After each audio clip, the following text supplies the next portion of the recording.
You're watching Drakewing Gaming. Enjoy the video. Hey guys and gals, Never here from Drakewing Gaming. And some of you on Twitter, The Gaming Drag. Today I'm coming back at you another Let's Play episode of Sileo, Ty's Path. So yeah, let's go ahead and jump right back into it, shall we? Alarm chain, you are up, and let's go. Let's go. 1 second. What's this? Ah, Dad, why are you messaging me right now? 1 second, y'all. Hey, y'all, sorry about that. That was my dad asking if I was at work today, and I am not. I do not work on Mondays. Anyway, with Russell's expert assistance, it took the duo a little time to prepare our meals. Some form of makeshift stir-fry featuring a medley of vegetables and various different preserved meats, all brought to life by a delicate blend of herbs and spices. I found it somewhat amusing that even hours from civilization, I still ate better with Ty than I did back home with Diego. Another of his many talents I was so incredibly grateful for, and something that I would benefit from greatly in the long run. Having finished our delicious meals, Ty had accidentally let slip the presence of his acoustic guitar, which resulted in both Axel and Russell applying pressure, supported by none other than yours truly. Come on, please? Just one song, my dude. That's like all we ask. Yeah, Ty, come on, let us hear that sexy voice of yours. Dear, oh dear, the three of you are utterly incorrigible. I suppose I cannot rightly refuse, now can I? Ty chuckled, his feigned reluctance fooling nobody as he playfully conceded to our demands. Very well, let us have some music. Yay! This is gonna be, like, super cool! Ty retrieved the large black carry bag from his pack and removed the guitar from it before slinging it over his shoulder. He quickly checked he was in tune, making small adjustments to the knobs on the headstock. Any requests? Have you written any songs since the Black Claws disbanded? Oh, to be quite honest with you, I have barely picked up my guitar since then. Things have been awfully busy. Ah, I see. But I did find the inspiration to write a song a while back. I never quite finished working on it, but nonetheless I would be happy to play it for you, should you wish. Yes, please. Yeah! Wonderful. Now then. Ty got himself into a comfortable position, his hand poised to begin playing. This is a song about the loneliness of eternity. Ty began to play, the beautiful sounds of his instrument serenading our ears and sending a calming wave across the group. The effect only grew in intensity as he began to sing, his powerful voice captivating his entire audience. What followed was a beautiful piece, exploring a fictional character who remained forever young as his peers fell prey to the persistent march forward of time. A man forced to watch everybody he knew and cared for wither and die. A subversion of the typical desirability of immortality, Ty's song instead depicted it as a terrible and unwanted curse, the source of an unending eternity of misery and loneliness. It was a truly remarkable demonstration of Ty's incredible talent for songwriting that he could make this fictional character come to life in our minds, that we could relate to what he was feeling even if he was merely a fabrication. The final note of Ty's masterpiece rang out through the silence of the night. Looking toward my companions, it became clear that he had not failed to tug the heartstrings of a single one of us, as evidenced by the tears on each of our faces. Ty looked up from his guitar, smiling gently and patiently, waiting in anticipation of our response. Feeling a degree of responsibility as Ty's partner, I spoke up first with the hope that I would be speaking on behalf of us all.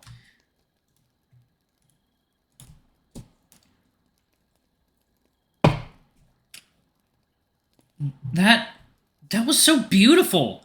Such a cool idea for a sad song. Where'd you come up with something like that? It was inspired by a tale I heard once. It resonated strong with me, so much so that I explored it in song. I don't know what to say. Bravo! That was impeccable!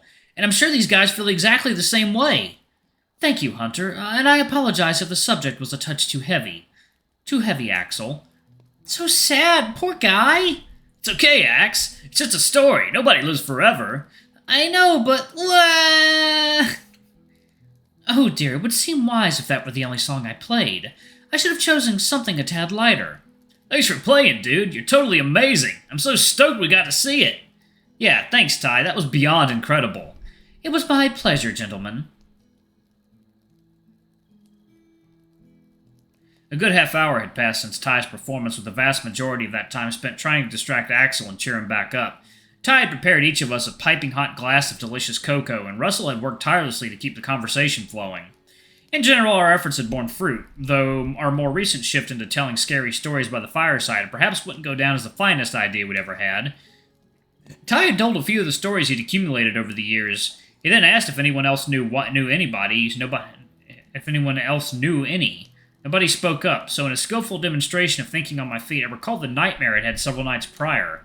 And then, his heart broken by the hurtful words his lover had spoken, the wolf instead grew defiant. The man I love would never say such things, he said to himself, before proceeding onward into the dimly lit hallways. Of course, in an attempt to avoid things getting weird, I changed up the species where required and offered no names. Only moments passed before a pathway ahead began to grow brighter. Expecting to find his lover, he leapt forward, confronting the light's source. But alas, it was the raccoon and his simian companion, the latter of which wore an expression of impatient malice. "No! Not him again!"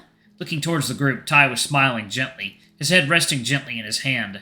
Russell was leaning forward, thoroughly engrossed in the story, and Axel looked nervous as he anxiously chewed the claws atop his fingers. I worried I was making things worse, but I was so close to the end of the story, I owed it to Russell and Ty to finish what I started. The three pressed onward, finally coming up to a big iron door at the end of the path. With a nervous gulp, the wolf and raccoon ventured inside. What they hadn't yet noticed was that the simian had closed the door behind them, sealing them inside. "Oh no, bad monkey!" I briefly acknowledged my amusement that the simian character was Axel's very own stand-in. Thankfully, the real thing was so much sweeter than the version from my nightmare.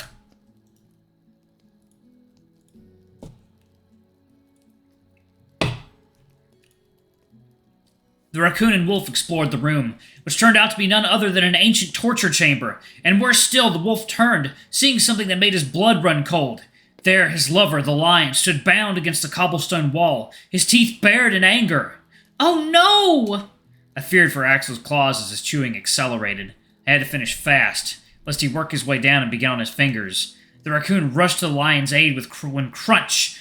The lion lunged forward, his bindings having just enough give for his teeth to clamp down upon the raccoon's neck. The raccoon slumps to the ground, blood pooling where he lay. "No, not the raccoon! He was my favorite!" "Damn, dude, this is some totally crazy shit, man. Wish I brought popcorn." The wolf ran to the exit only to find the door had been sealed. And then suddenly a chilling voice catches the wolf's attention.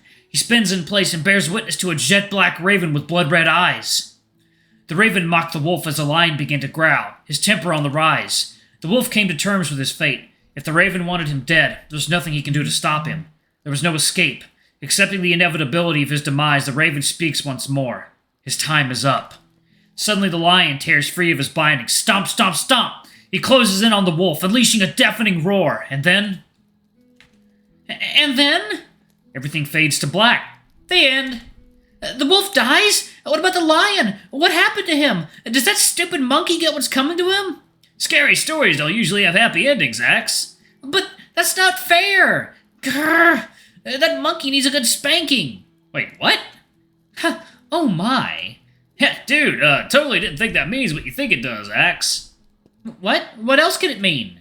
Russell failed to conceal an expression of amusement, but nonetheless declined to answer Axel's question. Axel's genuine confusion was adorable, and I was thankful that my story hadn't quite scared him as much as I'd worried it would. Looking back towards Ty, I noticed him stifle a huge yawn. I reached into my pocket and retrieved my phone. Might be time for us to hit the hay. It's past midnight and Ty is looking kind of like he might have spiked his mug of cocoa with sleeping powder. I can assure you that while this peerless recipe has a way of calming those who consume it, there is no sleeping powder present in the beverage. It's so chocolatey, my dude. What's the recipe? Remind me to give you a copy when we're back in Woodcrest. It is a recipe belonging to a friend of mine, but one I am sure he would approve of me sharing. Sweet! Man, I better be careful, else I'd like to drink it every day and get a little fat. Indeed, too much creamer tends to wreak havoc on the waistline. But alas, despite a total absence of sleeping powder, I nonetheless find myself feeling weary. Perhaps it is past time to wrap things up and retire for the evening.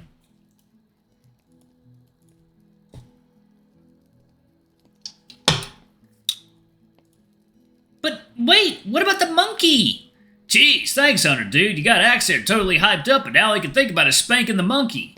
I completely failed to restrain an undignified snort, which in turn set Ty off laughing as well. Good luck, dude. We don't spank your monkeys all night. Don't spank your monkeys all night. You'll need your energy for the walk back home. He'll make sure he, keeps his hands where I can see them, my dudes. Night. Good night, you two. Oh, goodness. Ty made an attempt to say goodnight, only to be thwarted by his own laughter once more. Once Russell and Axel disappeared into their tent, and Ty had regained some semblance of function, we extinguished the campfire and made our way into our own tent. Sealing the entrance cut off nearly all the light from the outside. Ty's tent was clearly made of dense and high-quality materials. We blindly attempted to locate our sleeping bags. I had lost my bearings somewhat and reached out in front of me, feeling something soft. I am afraid that is my backside and not your sleeping bag. Just what I need, though, a warm, soft pillow. I gave his buttock a mischievous squeeze before resuming my search. Finally, I located the bag and made an attempt to squeeze into the opening. It was a rather tight fit. Geez, is this a children's sleeping bag or something? I feel wrapped up like a mummy. Oh dear. I'm sorry if it is a little on the smaller side. I had not realized when I packed it. I do hope it will not be a problem for you. I suddenly recalled having seen both of our bags when we first arrived at camp. The bag belonging to Ty was much larger than ordinary. Could I have made do with this one? Sure, I could have, but I didn't rightly want to when I knew what the alternative would be. It's just too tight. It's kind of hard to breathe. Oh no, what am I going to do? Do you honestly think I am that gullible? Come on then. It is rather cold out tonight. I am certain that our combined warmth will only benefit us both. I grinned, not that Ty could see it, and slid out of my sleeping bag. I crawled over to him, being very careful not to elbow him in the face as I did. Finally, I found where I needed to be and began to get inside when my hand touched fur. Odd. Was he not lying where I thought he was? I moved my hand around, trying to ascertain his position in the darkness, moving up. I still felt fur, so I shifted left. Fur again? What the? I slid my hand down further and felt something. Oh. You're naked, aren't you? Of course. How else would I sleep? Do not tell me you are planning to sleep in your clothing. Only slightly embarrassed, I began removing clothing to match Ty before sliding into the sleeping bag with Ty, finally lining up so my sheath pressed gently against his cock, both exchanging a small dribble of pre-cum between us. I heard the sound of sniffling close to my ear, followed by a satisfied sigh. You still smell incredible, my love. Following Ty's example, I took a moment to capture his scent, which had grown ever more potent as the night had progressed onward. So do you, my little house cat. Ty chuckled, wrapping his arms around me tightly as I nuzzled my nose into the soft fur of his neck. It felt so very warm and at ease in his embrace, his unique scent serving only to further my feelings of comfort and security.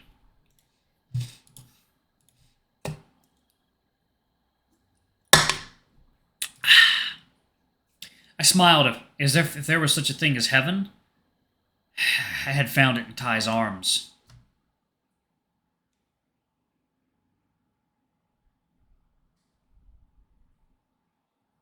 Oh, God.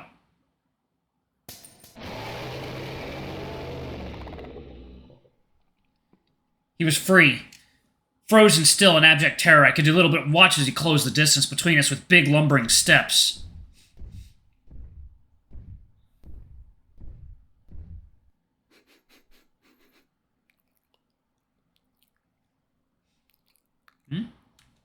Forgoing his opportunity to strike me down as he had done once already, the Pharaoh...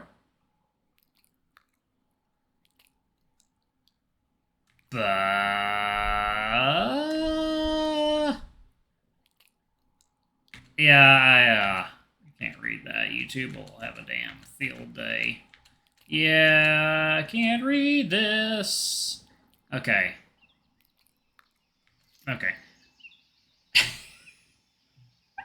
I'm gonna pause it right there, y'all, because I have a feeling I might, have the next scene might be a little not safe for work if I think what's happening is happening. Anyway, thank y'all so much for watching. Don't forget to like, comment, subscribe, ring that notification bell, and check out our Patreon if you can. It always helps. Before I go, I'm going to give a quick shout-out to our lovely bronze tier patrons. Thank you all for all you do for the channel. We greatly appreciate your support. Thank you to our silver tier patron, Kate Silverman. Thank you for going above and beyond. It's greatly appreciated. Thank you to our gold tier patron, Cheresm Guy. You're awesome. We love you. Thank you for subbing to our ultimate tier. Anyway, if y'all want to get your names in the credits, get access to all of our not safe for work contents as little as $5 already. I love you all, and I'll see y'all in the next video. Bye-bye.